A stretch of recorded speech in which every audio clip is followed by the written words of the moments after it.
Hello दोस्तों, राधे राधे। कैसे हैं आप सब लोग? आशा करती हूँ आप सब लोग ठीक होंगे, खुश होंगे, स्वस्थ होंगे। और मैं लक्ष्मी आपका स्वागत करती हूँ अपने नए ब्लॉग में। और ये देखिए, ये हम लोग आ गए हैं यहाँ पर मंडप पर। और अब होगा यहाँ पर कन्यादान का रस्म। और लड़की को उसका भाई लेकर आ गया था और यहाँ पर अब कन्यादान का रस्म शुरू होगा। और ये जो दान करेंगे वो हैं लड़की के पापा, मेरे मौसा जी हैं। यही अपनी बेटी का कन्यादान करेंगे।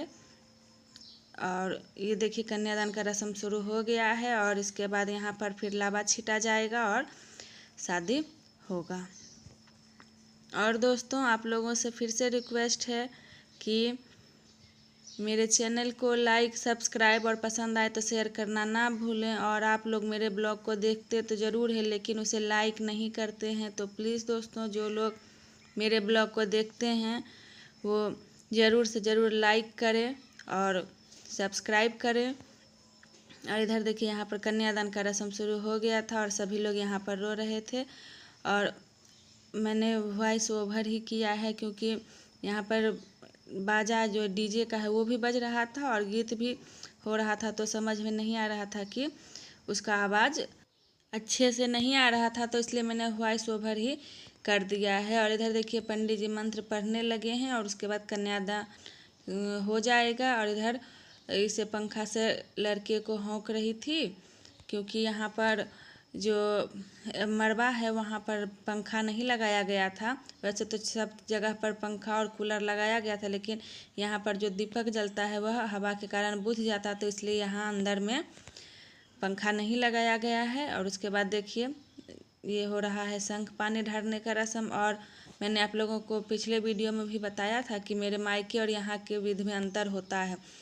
और जो शंख पानी ढारने का रस्म होता है हमारे मायके में, आप लोगों ने देखा था कि जितने भी लोग हैं सब लोग मिलकर यहाँ पर शंख पानी ढारते हैं, लेकिन यहाँ पर सिर्फ एक या दो ही आदमी जो विध होता है वही कर लेते हैं। और उसके बाद कोई सब लोग उतना मंडप पर शंख पानी नहीं ढारते हैं। और उसके बाद ये देखिए, यहाँ पर वेदी पर लाया गया है और वेदी जो होता है वह मंडप के बाहर में होता है। और यहाँ पर अब शादी का जो रस्म होगा वो शुरू होगा। और सबसे पहले यहाँ पर जो आता है चुकड़ी जो रहता है उसमें चारों कोना पर रखा जाएगा और उसमें सिंदूर किया जाएगा। और उसके बाद लावा छीटने का जो रस्म होता है वो होगा। और पहले यहाँ पर हवन होगा और उसके बाद जो होगा लावा छीटने का रस्म।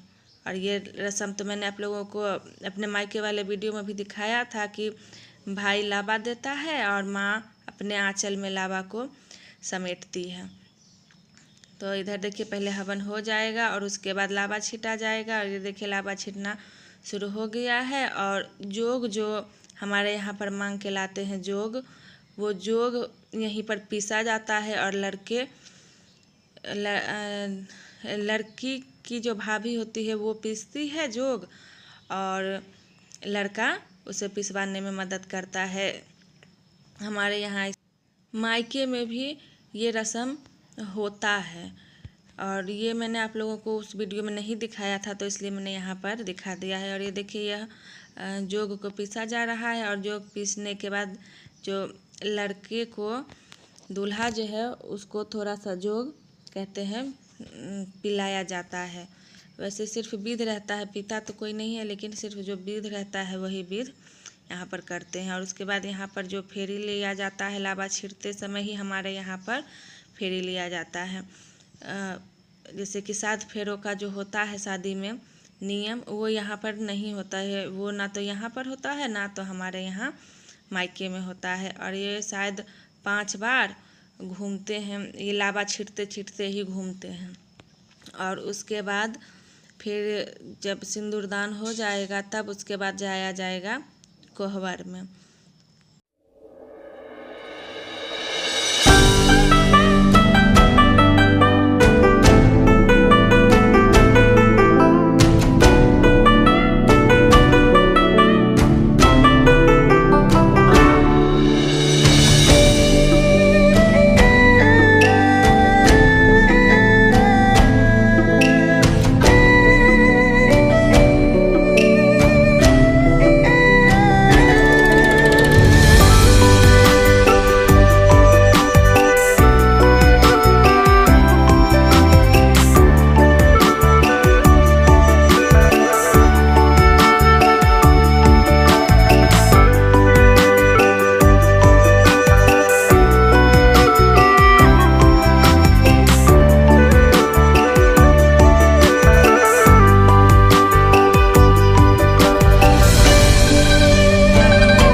और यहाँ पर देखिए जो फेरी का रस्म है वो ख़त्म हो गया था। और उसके बाद यहाँ पर अब पार्टी जो होता है, लड़की की बहन जो पार्टी मांग जो सीधा फाड़ती है वो फाड़ने का रस्म शुरू हो गया है। और उसके बाद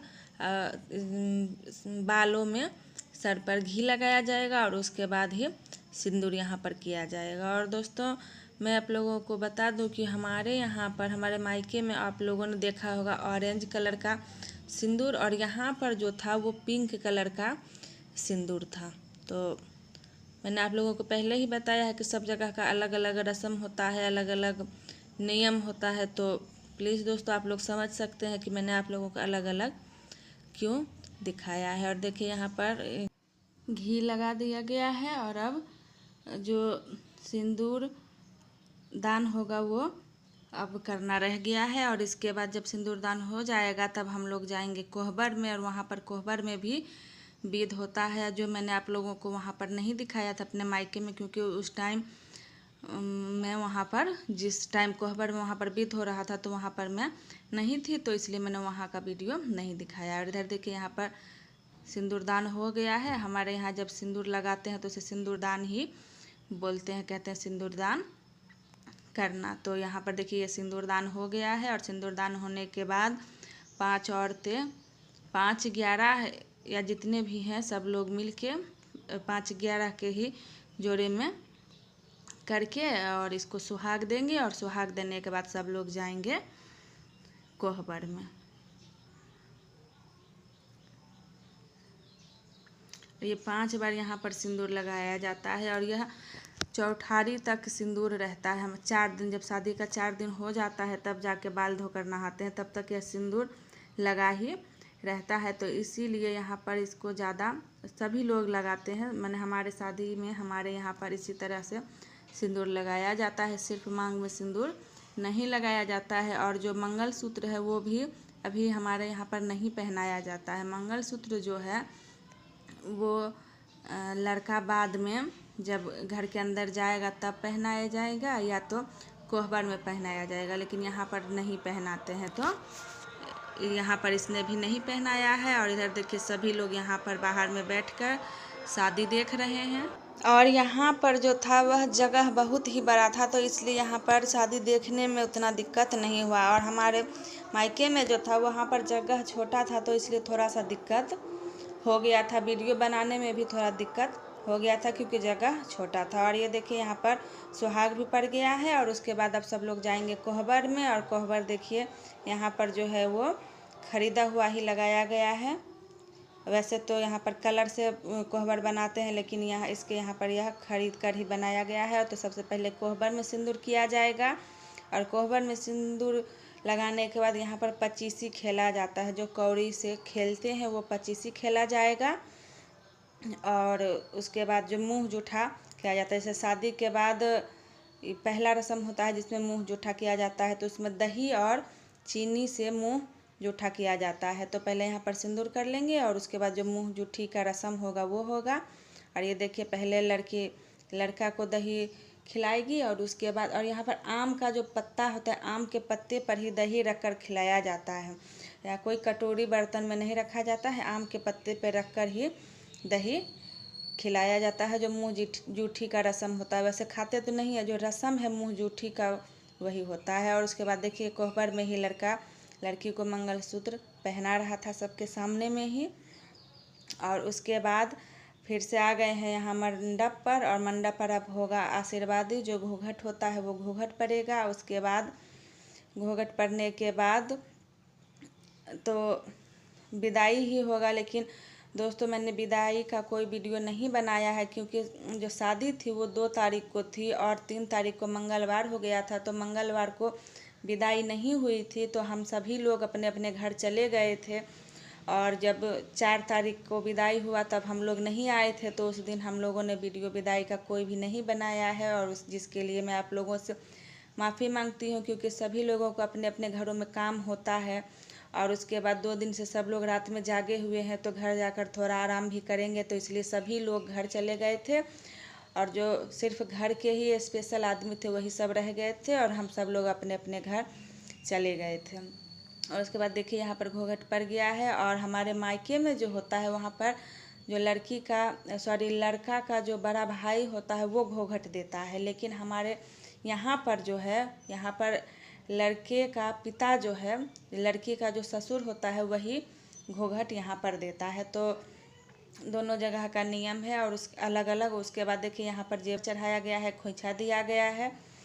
और खोइछा देने के बाद सभी लोग यहाँ पर आशीर्वाद देंगे और उसके बाद सभी औरतें भी यहाँ पर आशीर्वाद देंगी। और जेवर तो जिसका जैसा रहता है उस हिसाब से चढ़ाते हैं। ज़रूरी नहीं है कि जो जेवर इसको चढ़ाया गया है वही जेवर सभी को चढ़ाते हैं, जिसको जैसा अपने तिलक के हिसाब से जेवर चढ़ता है। और इधर देखिए यहाँ पर सभी जेवर चढ़ गया था और उसके बाद यहाँ पर आशीर्वाद दिया जाएगा। और आशीर्वाद हमारे यहाँ पर वही अक्षत जो होता है वही छीट कर दिया जाता है। 5 लोग 10 लोग या जितने भी बाराती लोग आए हैं पहले सभी लोग बाराती वाले देंगे और उसके बाद जो यहाँ के लोग हैं वो सभी लोग देंगे यहाँ पर आशीर्वाद। और दोस्तों इसके बाद का मैंने कोई भी वीडियो नहीं बनाया है, कोई भी शूट नहीं किया था, क्योंकि जब आशीर्वादी ख़त्म हो गया था तब हम लोग सीधे, हमारा घर तो थोड़ी दूर पर ही था, तो हम लोग अपने अपने घर चले गए, क्योंकि रात भर जागे हुए थे तो रहने का यहाँ पर मन नहीं था। घर जाएंगे तो थोड़ा आराम भी करेंगे। और उसके बाद हम लोग चले गए थे घर, और हम ही नहीं सभी लोग यहाँ पर चले गए थे, 1-2 ही लोग जो थे वो बच गए थे। और उसके बाद दोस्तों अब मैं अपना ब्लॉग करती हूँ यहीं पर एंड। मिलेंगे अगले नए ब्लॉग में, तब तक के लिए खुश रहिए, स्वस्थ रहिए, अपने परिवार का, अपने बच्चों का ध्यान रखिए। और प्लीज़ दोस्तों मेरे चैनल को लाइक, सब्सक्राइब और पसंद आए तो शेयर करना ना भूलें। और कमेंट में बताइएगा कि आप लोगों के यहाँ पर कैसे आशीर्वादी होता है, कैसे सिंदूरदान होता है। हमारे यहाँ पर तो ऐसे ही होता है, सब जगह का अलग अलग नियम है। तो प्लीज़ दोस्तों कमेंट में ज़रूर बताइएगा। और दूल्हा दुल्हन को उनके सुखमय जीवन के लिए आशीर्वाद ज़रूर दीजिएगा। राधे राधे।